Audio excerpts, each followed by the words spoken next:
Okay, I'm sorry guys if you notice a little delay, but I accidentally unplugged my headset and the last 6 minutes didn't even record. So I'm going to redo this with you. Alright, I told you what to draw here in that last video. If you didn't hear, I want you to draw a Venn diagram where that circle is. Okay, try this again. Paragraph 1. Should we watch TV? What do you do in your free time? If you say watch television, you are not alone. About 99% of American households own a TV or television. The airwaves are flooded with all kinds of programs. There are hundreds of channels to choose from, and there's so much to see. You can watch a tiger hunt in the jungle, something you might never see in person, probably because it eats you. You can visit the bottom of the ocean or cruise in outer space from your sofa. You can learn how to do new things, such as cook. TV is also a good way to relax. Watching a funny show can be relaxing. But do Americans watch too much television? One study said that the average person watches 4 hours each day. If that person lived to be 65 years old, he or she would have watched TV for 9 years. Watching television doesn't require effort. All you have to do is sit and watch. When children watch TV, they are not playing and running. They are not playing games or solving problems. Also, children who watch a lot of TV tend to eat more junk food, including chips and soda. So watching a lot of TV can be bad for your health. Watching a little television each day isn't harmful. It might even make you smarter. But if you're watching TV 4 hours a day, think about doing something else. Personally, I say play a video game. It makes your mind more active. It makes you problem solvers. All right, so I'm going to read the questions to you and answer choices, and then I'm going to assist you with this. Number 1, which choice best describes what the author wrote history of television? Now, that's the first story. Why did the author write that first story? Was it to tell why David Sarnoff was important to TV, to show how television has grown since 1939, to describe the types of programs available on TV, to prove that people watch too much television? Number 2, Part A. What is one of the most important ideas of Should We Watch TV? Why did the author write Should We Watch TV? That's the second story. Television shows will make you smarter. Watching too much TV can be harmful. The number of TVs in homes is increasing each year. A wide variety of programs is available on TV. Part B. You had to pick two details from Should We Watch TV to support your answer to Part A. So whatever you picked for Part B, you should pick your answer to Part A. And where you see this X right here, I said in the first video but got deleted, I want you to draw a small television set. Okay, just a small little TV. That's all I want you to do, so I know that you're paying attention. Next screen shows you the correct answers, what you should have picked. Okay, now if you didn't pick these answers, you need to look and see why. You need to go back and change them, because Ms. Barm or I might come into your classroom and check your answers, because this is for my classes and Ms. Barm's classes, so they don't get behind. Next set of questions, number 3. Which of the following ideas is found in both passages? Watching television might make you smarter. Too many Americans watch too much television. The first television screens were only 5 by 12 inches. Most households in America have television. Now, what is in both passages, both of them? Which sentence best describes the difference between the two passages?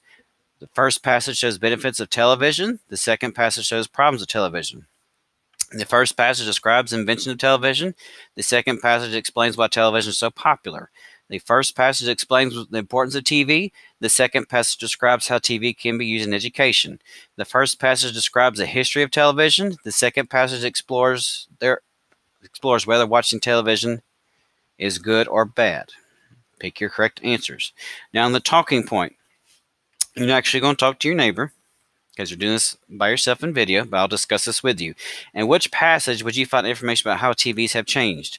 Well, just think of the first story. It gives you the history of television. The history is learning something that happened in the past. I mean, it told you who made it and things like that.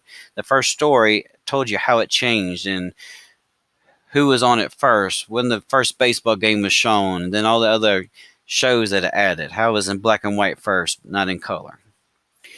Which one would you use to learn how TV has affected us? Well, you would look at the one that says, should we watch TV? I mean, it discussed that people who watch TV usually watch 4 hours or more a day, and they said pretty much that makes us lazy. People who watch more TV drink more soda, eat more junk food like chips and candy.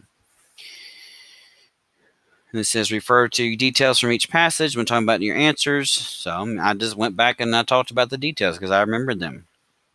Right, short response. I'm going to read that on the next page. The next page shows you here are the correct answers to what you should have put down. If you did not have these answers, please change them. Again, we will come and check it. I might just give Miss Generelli the answer so she can check it herself.